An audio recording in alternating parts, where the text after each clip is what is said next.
"Nathan, are you really going to divorce Olivia and study abroad?" In the quiet living room, Nathan looked at Mrs. Sullivan's shocked face across from him and nodded. "Yes, Mrs. Sullivan. As you know, I wasn't the one who was supposed to marry her in the first place. For Olivia, I was just an unexpected stand-in, a substitute when the real groom didn't show up. Now that he's back, she's been so happy lately, it's time for me to go." Outside, a light snow was falling, creating a beautiful winter scene. He smiled lightly. Studying abroad has always been my dream anyway. Mrs. Sullivan looked at the young man before her, remembering Olivia's wedding 3 years ago. Ethan, who was supposed to be the groom, had fled abroad at the last minute. Just as Olivia stood awkwardly on stage, red-eyed and unsure what to do, Nathan had put on an ill-fitting suit and slowly walked up. He apologetically took the microphone and addressed all the guests. "I'm so sorry there was traffic on the way, I'm late." With that act, he had saved Olivia's dignity and the Sullivan family's reputation. Mrs. Sullivan let out a long sigh, then asked uncertainly, "Will Olivia agree to the divorce?" Nathan shook his head with a smile. "I already got her to sign the divorce papers. 2 weeks ago, he had given her the divorce agreement. At the time, Olivia was in a rush to finish work and meet Ethan. She had signed without even looking and left. Now in just 7 more days, he would be able to get the official divorce certificate. He would be free. After all, the Sullivan family had a 3-generation military background and couldn't go abroad. But once he left the country, he and Olivia would never have to see each other again.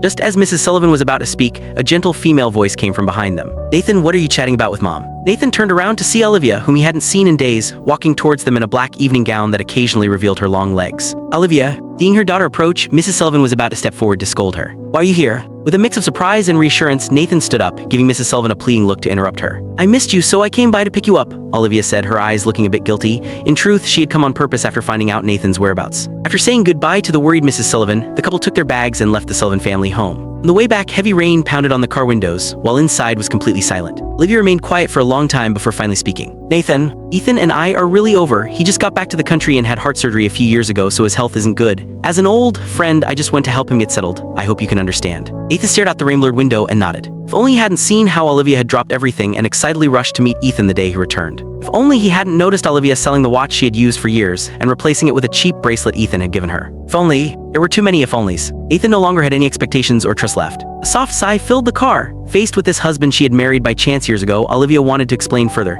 but thinking of her own actions over the past 2 weeks, she ultimately chose to change the subject. "Nathan, what was that document you had me sign 2 weeks ago?" As soon as she finished speaking, Nathan turned to look at Olivia, his eyes showing 3 parts surprise and 7 parts bitter amusement. She was only now remembering to ask about that. Then again, ever since Ethan came back, everything else in her life had faded into the background. How could she be expected to care about anything else? Nathan was about to speak when Olivia's phone suddenly rang. Seeing the name displayed on the car screen, Olivia's face instantly tensed up. "It's fine, go ahead and answer. It might be something important," Nathan said, looking out the window with an indifferent expression that made Olivia suddenly feel afraid. She still answered the call, with the car's speakers automatically broadcasting the conversation. "Olivia, I miss you so much, it hurts, can we meet?" Hearing the whiny tone on the other end, Olivia's knuckles turned white as she gripped the steering wheel. Her expression also suddenly turned cold. "Ethan, I'm married now."